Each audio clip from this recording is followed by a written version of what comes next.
going on today? Welcome to the channel, man. Today I want to go over and we're going to do a review of the Sony DualSense 5 Haptic Feedback PS5 controller. Here it is right here, man. We're just going to go over a quick little review of it, tell you guys what I like about it, what I don't like about it, features that are very interesting, and why I think it's probably the premier feature of the PS5. So, all right, here we go.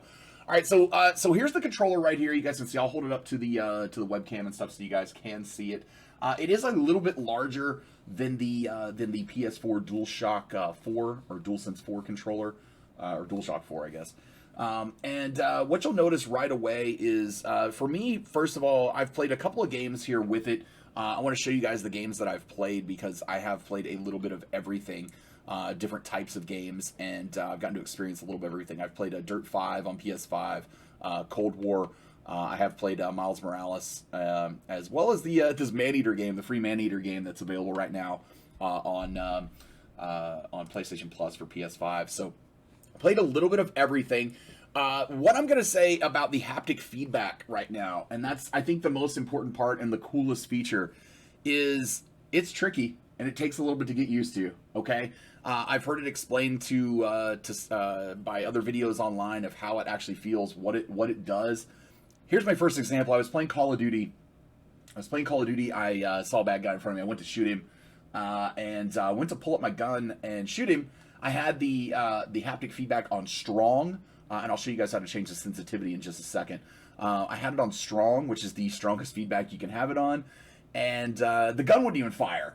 Because I felt like I had hit the end of the press here on the trigger, and it stopped me.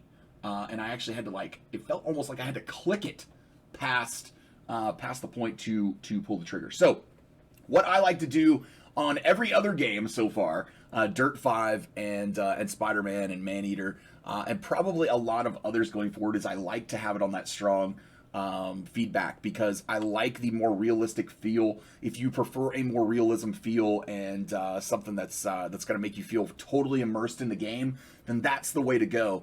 With Call of Duty, I like to put it on weak, and I'm going to show you guys how to do that right now, because it's too hard to control. Like, it's almost too realistic. Like, I still want to be able to play the game. So on your PlayStation controller here, you can do this from any game, from any menu, anything.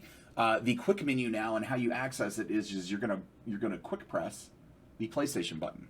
All right, not a long press like it used to be. It's a quick press for the quick play menu. Makes sense, right? All right, so it's a little hard to get used to though. So then you're gonna come down. You're gonna go down here to the bottom, and if you don't have it as an option down here to bring up more options, you can hit the old options button, which now has 3 lines above it right here on the right side of the controller. And as you see, you can add more options down here to your screen to customize it. But I have the controller or accessories tab already on here. So you're going to click on it here with the X button, and then you'll see wireless controller will pop up. You'll hit the X button again, and then you'll go to your controller settings right here. All right, when you go to controller settings, you'll see you've got the volume speaker for the controller right there. You can adjust that. You can adjust the vibration intensity, and we're going to talk about that in just a second real quick. And then the trigger effect intensity. Now here it is. This is the haptic feedback triggers. It's on strong. You're gonna want to move it to weak or even off, maybe. I would try it on all of them. I would see, find what works for you. But for Call of Duty, first-person shooters, games like that, I would recommend weak or off. For your racing games, strong or medium. I would say strong. For Spider-Man, strong is fine. I think that strong is amazing on the on Dirt 5 on racing games. Going forward, when Gran Turismo comes out, it's going to be absolutely insane. You want to talk about the most immersive feeling, other than having like a wheel and a real driving simulator sitting in front of you.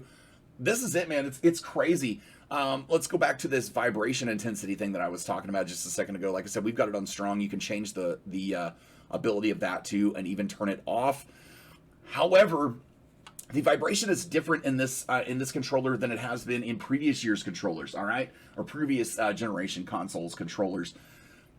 Where before it had a rumble pack where it felt like it was in like one place in the controller, sitting about middle of the handles, I guess you would say.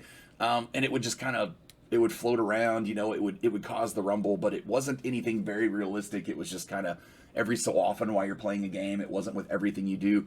Now it is literally everything you do in a PS5 game that causes vibration. It feels realistic. The Astro's Playroom game that comes with the PlayStation 5 when you buy it, it comes preloaded on there and pre-installed. There's a part in, I believe it's Cooling Towers or something like that's the name of the level, or Cooling Springs or something like that, where you're walking around in the sand and you can feel your steps in the sand, and then you transition over to wood boards and wood planks, and you can actually feel in your feet, in the vibration of the controller, like the echo of the wood planks change texture while you're walking. So really cool stuff, man. But yeah, so I love the controller. I think it's the shining light of the PS5. I think obviously the better graphics, the higher frame rate, the ray tracing, all that is amazing. But the controller is really needs to shine on its own, in my opinion, and I think it's quite amazing. And I think you guys really need to immerse yourself into the experience as soon as you possibly can. So, you guys, let me know what you think of it. If you've used it yet, if you're excited about it, what you're excited about, for it, and what you like about it, maybe what you don't like about it too. Let me know in the comments, you guys. But you guys do me a favor, as always, man. Make sure to smash that like button, subscribe to the channel, man. Subscribe. Thanks for watching my DualSense 5 PS5 controller review. You guys have a great rest of your day, and make sure to catch the Twitch streams on Twitch. The link to the channel will be in the description. Thanks. Peace.